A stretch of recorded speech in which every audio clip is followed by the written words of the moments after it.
Hello and welcome to my beginner's guide to getting into Kingdom Come Deliverance 1. With the sequel out, a lot of you may be wanting to try the first game, but with some quality of life features from the sequel absent here, I thought it'd help to lend a hand, so your first few hours with the game are a bit less painful.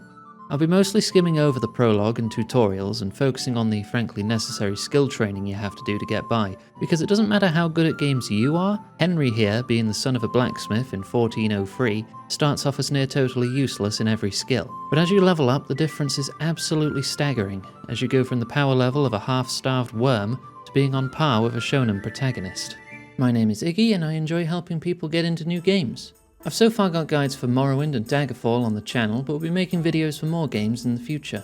If you'd like to make a request, feel free to leave a comment. Otherwise, you can find everything to keep up to date with what I do in the description of the video. So to start, the intro area of Skalitz is fairly safe. This is a very hands-on tutorial area getting you to grips with basic mechanics, but also introducing you intuitively to the fact that Henry's a bit useless. As if you get into a fight, you'll likely get your ass handed to you and be sent crying back to Mummy for healing. But don't let that get you down. The game is teaching you about alternate approaches, and you can solve a number of the problems here in various ways, including getting backup from your mates, or sneaking around with lockpicks to get what you need. After gallivanting around the town for a bit doing chores, eventually it's all going to hit the fan, and here's the first potential obstacle for you: escaping Skalitz. You'll want to run down the hill. You don't need to stick to the path, but keep an eye on your stamina and slow down to regenerate it when needed. At low vitality, your stamina is very poor, but don't worry, it'll get much better the more you play. At the bottom of the hill you can save Teresa from some humans. Don't worry, you don't actually need to fight them all, just bonk one on the head from behind and leg it to a horse. Be ready to get on and ride immediately. The default mount key here is X on the keyboard, and then start galloping to the next town by double tapping and holding shift. Humans will eventually give chase, but your stamina as well as the horses needs keeping an eye on as you flee. Finding a balance and maybe a bit of serpentine movement will help you dodge their arrows until you arrive at Talmberg. Once you're safe in Talmberg, you have a lot of cutscenes ahead of you and some slower paced quests getting shown around the battlements. The first real objective after all this is to escape back to Skalitz, and you have multiple options, including bribery, getting guards' armor to blend in, picking some locks, pinching a horse, or just jumping off the drawbridge and legging it. Just be sure to angle your drop off the bridge to fall the least amount of distance so you don't break your legs if going with this choice like I am. Once you're a good distance from Talmberg, you'll automatically end up near Skalitz. There are already some bandits around, so use what you learned in the combat tutorial to take them down. But be careful, as you can die now. You'll have an autosave after the fast travel, however. Head to the northeastern gate to town, not the southern one. I definitely didn't make that mistake in this footage, I totally know where I'm going. In here, you'll have a couple objectives to do. Finding your parents, then a shovel to bury them with. After finding them, you'll start to hear barking, so follow the noise and you'll find your shovel before too long, which may also include a little fight, depending how you handle the next conversation. After that's dealt with and you dig the grave, you'll be interrupted by a scripted encounter with Runt. You cannot win this fight, you are meant to lose, and it'll be over as soon as you take one solid hit. After that, congratulations, you've finished the prologue. You'll be taken to recuperate at the miller outside another town called Ratai. Once you're up and about, you can get some thievery quests from the miller, but these are optional. For the purpose of this guide, we're going to focus on getting combat ready as soon as possible, so we're heading directly to Ratai to talk with Radzig and deal with a whole ton of cutscenes. You'll get shown around a bit, but eventually your objective will be trained with Captain Bernard just outside the town. He's only there in the morning and early afternoon, so depending on the time, you may need to rest and pinch some food from the communal cooking pots. Once you get to training, you'll have your second combat tutorial, which is near identical to the first you had in Skalitz. You'll then be taken to learn archery. By default, the reticle disappears during archery for extra challenge, but you can mod this back in if you want it enabled fairly easily. Don't worry about your performance here, you'll be very shaky at level 0, so it'll be quite a challenge. But if you manage to beat Hans, you'll get a very good starter bow for the effort. After this, Hans will also want a bit of a scuffle, this time with real swords. You can't die here, but it'll be easier than the archery if you play defensively, as he's not very tough. I'll have you. After this, you'll have a lengthy patrol mission with Nightingale, showing you all around Ratai City.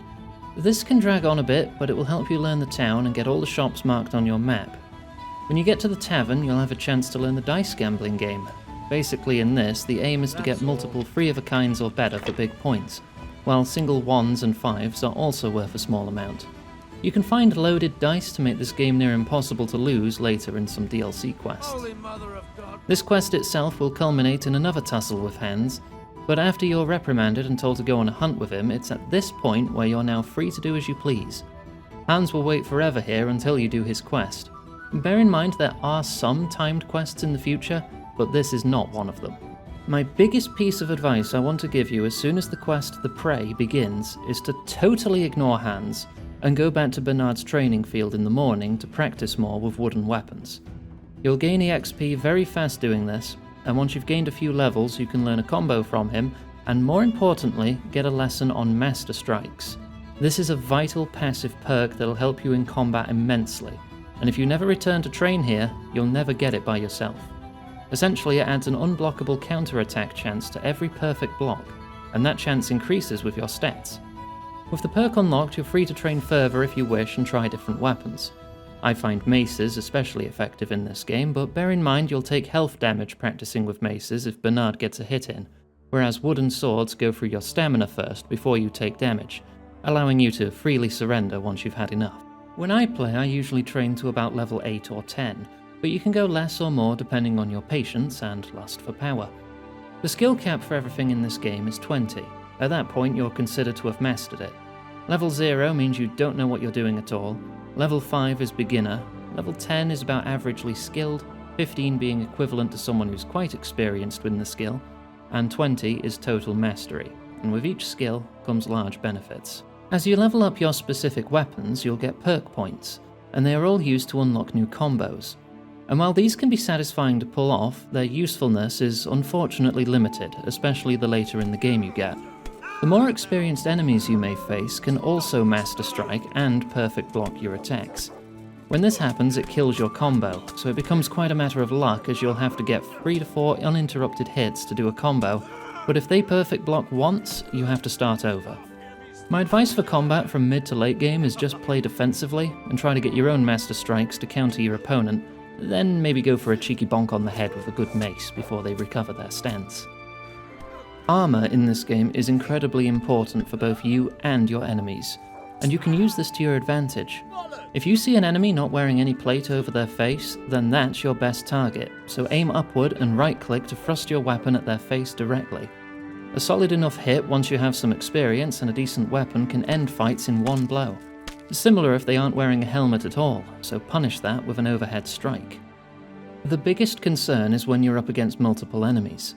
This game's combat system is very 1v1 focused, and switching targets can be more than a little fiddly, and the enemies will attempt at every opportunity to flank you and attack from a blind spot, which can be very frustrating. My advice is backpedal, keeping everyone in your view and perfect blocking their attacks whenever possible, while avoiding overextending, so you can hopefully avoid getting stabbed in the back. Once you manage to take some down to get some breathing room, the rest is easy. Right, with combat and training gone over, let's finally talk about saving the game. This game has a rather robust and stable autosave system that triggers on objectives and cutscenes, and will also save when you quit.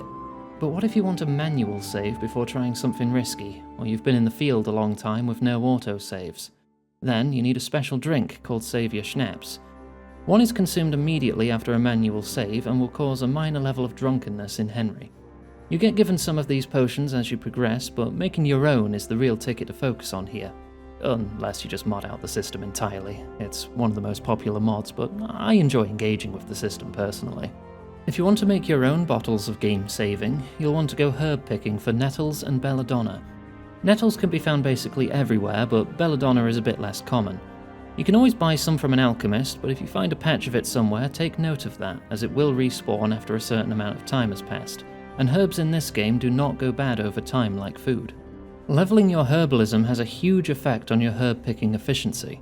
It starts off painfully slow, picking one herb at a time, but as Henry gains experience, he'll be able to pick herbs in a radius around him, and even only at level 10, you'll be able to pick a whole farm patch at once near enough, so your perseverance is very much rewarded here, as it is with nearly every other skill in the game.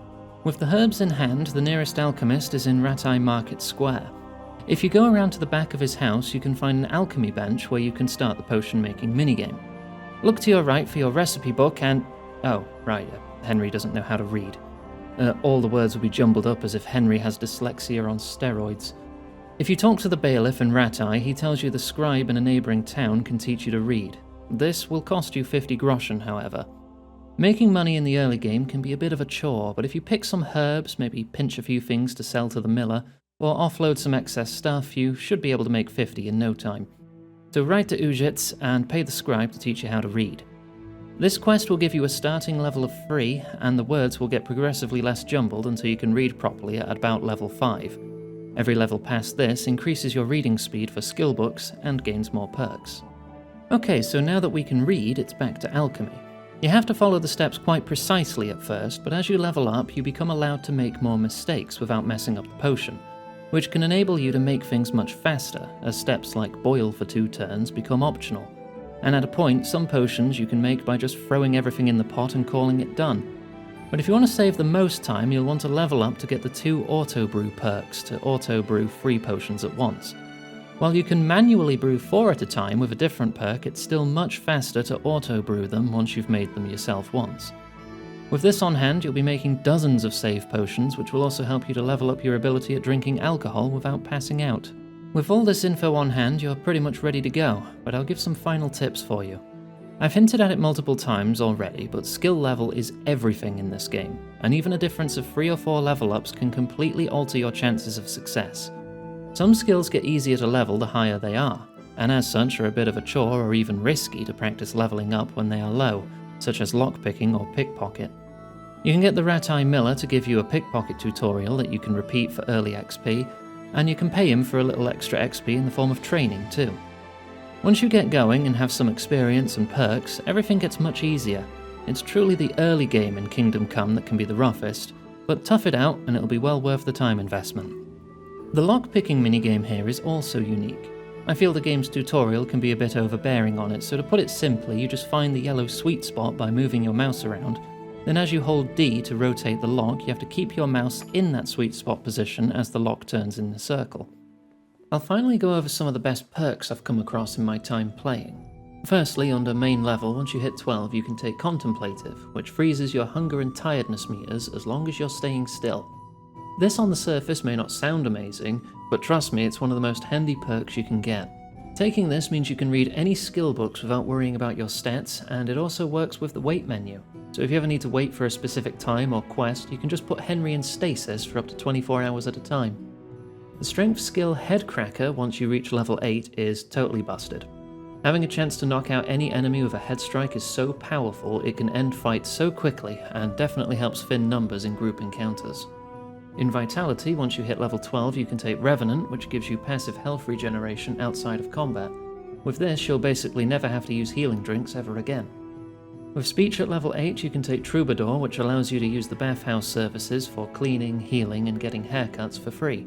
And with how dirty you get in a short time in this game, you'll be visiting here a lot. It'll also help when wounded before you're able to get Revenant. There are many good perks in this game, but be wary of the skills that come with side effects. There's no harm in saving some of your points for later if there's nothing you want to unlock at the moment. With all that said, we've gone over a lot now, but still barely scratched the surface of the game. There's a lot of other mechanics to learn and plenty of content with side quests and DLC. I've given you the tools to get started on the right foot. The rest of your adventure is up to you. Thank you for watching. If you have any comments or your own advice you'd like to offer to new players, feel free to have your say below the video, and if you want more from me, all my links are in the description. Thank you again, and have a wonderful day.